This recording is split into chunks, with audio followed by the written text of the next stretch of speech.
Of the regular season, we get to visit with Scott Berry right now. He is the head baseball coach at Southern Mississippi. They won 2 out of 3 against the Ragin' Cajuns in Hattiesburg this weekend. Scott joins us as always on the Farm Bureau guest line. Check out favorites.com and go with the home team, Mississippi Farm Bureau. I feel like we've got a little bit of a bone to pick first, though, but before we really get into this conversation. You know, Scott, I feel like we're all friends here, and we have this conversation on Mondays every week. I don't understand why you didn't just go ahead and make your big special announcement last Monday afternoon right here. I mean, a press release on Wednesday? What's that all about?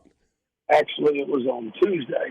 Tuesday. Oh, just one day later then. It was even closer than what you thought. So, no, it was, Richard, I've been, knowing this for some time and just really didn't want it to be a distraction in our season along the way, and made the decision back in August to do this and with a plan moving forward, which was carried out yesterday and naming Coach Ostrander as our next head coach. So, it was an emotional day on Tuesday, obviously, but it was one that was like a weight lifted off my back, and to be honest.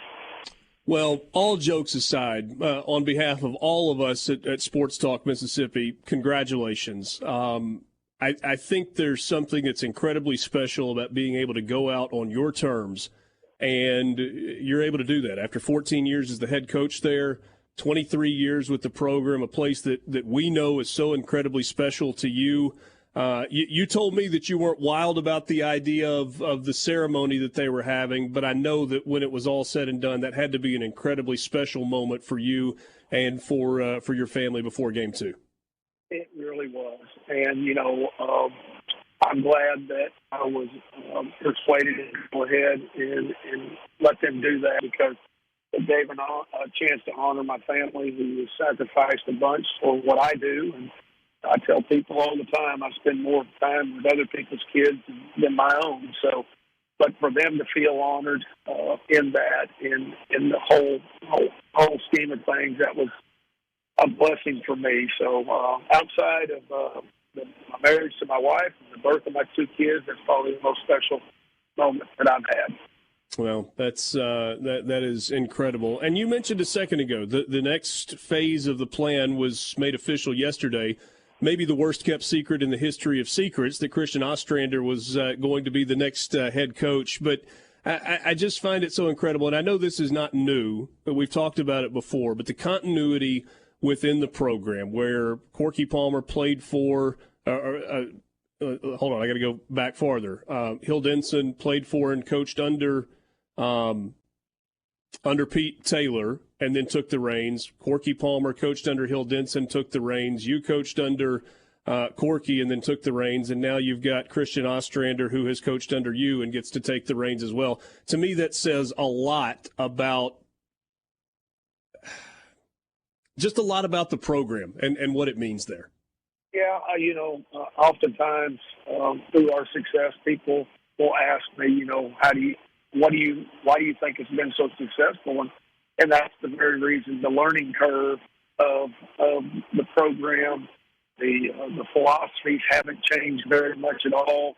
We've done a great job of retaining our assistants along the way. So, when there's not change and there's no need for change and it's successful, then it just continues to build as you move through one coach to the next. And I think that is exactly what has been our key to our success in this program.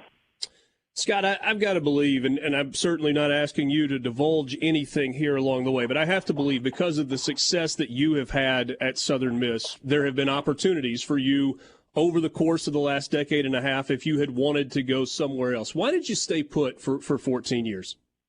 Richard, I think it's just about what you love to do and the people that you love to do. I've never been one to take money, and not that that's a bad thing, but he is. That's never been my MO in this business, in all honesty. And so it was a special place when I visited here in 1990, and I was coaching in Southwest Missouri State. They were building a stadium, and I just fell in love with it. I can remember leaving Pete Taylor Park on that bus, and a young coach in Southwest Missouri saying if I ever get a chance to coach at Southern Miss, I'm going to take that that opportunity to do it. And I was afforded that by Coach Palmer in 2000, and I really had no reason to change or look elsewhere. I felt like that what I had invested in this program and others, with the help of others, that there was no other place that I really wanted to go to. All right, the series from this past weekend, you take 2 of 3, and it starts on Thursday night with another just absolutely masterful pitching performance by Tanner Hall, who, by the way, was named the SunBelt Conference Pitcher of the Year earlier today. What an incredibly deserving award there in year 1 in the SunBelt Conference. And you had one really big swing of the bat on Thursday night. Oh, we sure did, and that's all it took was one big swing. But, when you look at how that inning was built, it was built around a couple of walks in there and a hit. So, those things always play into what seems to be run-producing innings, and it did. Matt Etzel made them pay with a grand slam, and then, of course, with Tanner and Storm behind him, with their pitching, I mean, we just dominated the Raging Cajuns on Friday with that.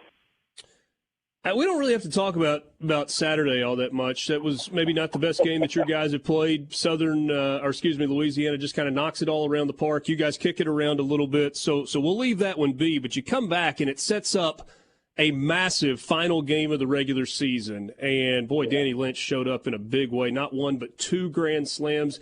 You guys won a slugfest in what had to be a really entertaining baseball game on Saturday.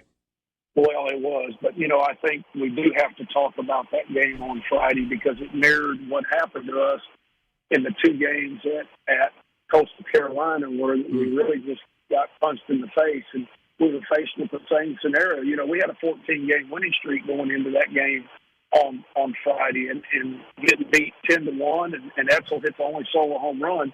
We were faced with the same challenge, but this time it was to win a series and not get swept in a series. So I love the fact that we had another challenge to really try to figure out who we were, and those guys, they showed who we were on Saturday.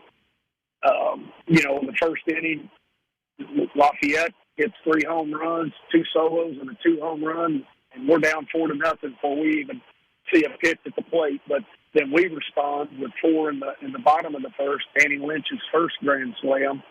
And then later in the 6th inning, hits another grand slam when we're down 8-5 to put us up 9-8. But, Saturday was senior day. Those guys have played pivotal roles in what we've been able to attain in success these past years with them in the lineups. And, boy, they couldn't have showed up any better. Lynch with 2 grand slams.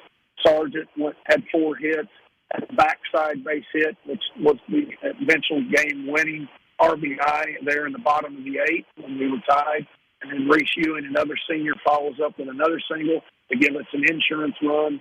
Rodrigo Montenegro draws his walks, hit by pitch that led into those innings of the grand slam. So a lot of great performances by our seniors on that day, and in a way that if we don't make it back to Pete Taylor Park as a regional host, which, we've got a lot of work to do that, I understand that, but if that is our last game, then those guys certainly went out with a bang. Yeah, no question about that. So just a couple of minutes left. We turn our attention now to the SunBelt Conference Tournament, and there's a lot of significance there for you. You just alluded to it a second ago. If you guys are going to play yourselves into a host spot, probably going to take a big week in Montgomery. Just your thoughts on the tournament going in. Well, it's going to be a very competitive tournament, as is every tournament, because what tournament play does is those that haven't had the seasons that they want, or maybe they're not in contention for one of the 33 at-large bids, everybody starts with back to a 0-0 slate, and it gives everybody a new berth and opportunity to be one of those bubble busters and win a tournament and get that automatic bid. So the Sun Belt's going to be no different. We follow the same format as the SEC tournament. Tomorrow there's 2 play-in games. There will be 2 winners that advance, and there will be 2 that go home. And then Wednesday we will play the winner of one of those games, who will be the higher seed. And then Coastal Carolina on the other side of the bracket, they'll get the other winner, who will be that lower seed of that winner. So going to be a really competitive tournament. Yes, I think that we have to get deep in it. We got to put some wins together for that committee to give us a thought about possible host.